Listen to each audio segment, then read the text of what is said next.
the midst of the 2009 recession, Levi's planned to launch a new collection of workwear. To promote and involve people in this new collection, Levi's decided it would actually put its workwear to work.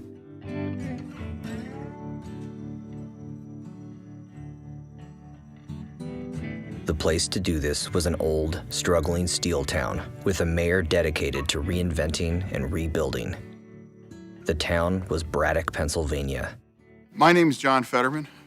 I didn't grow up with dreams of aspiring to be mayor of the poorest town in Pennsylvania, that's for sure. But I'm really glad that's how it worked out.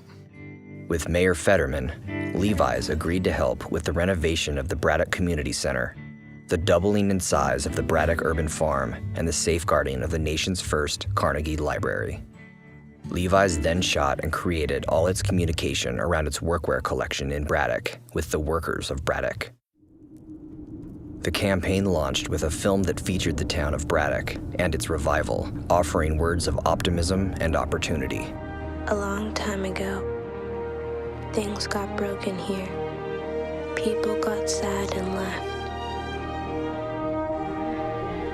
Maybe the world breaks on purpose, so we can have work to do. The campaign also featured magazine ads and billboards.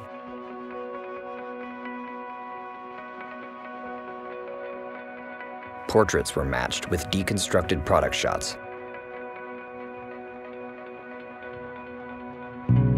Additionally, in cooperation with the Independent Film Channel, Levi's made a series of documentaries that dove deeper into the stories of Braddock, along with a long-format documentary that aired on the Sundance and IFC channels. Online, Levi's showcased the Braddock documentaries, each ending with a way for people to get involved. With all the publicity around Levi's work in Braddock, the word spread quickly as many people contributed and brought commerce to Braddock through specially created classified ads for Braddock businesses, real estate, and services. The collaboration with Mayor Fetterman and Braddock demonstrates the positive role of brands in society. For Levi's, the work was a great opportunity to put its clothing to work as an example of progress and personal responsibility. People think there aren't frontiers anymore. They can't see how frontiers are all around us.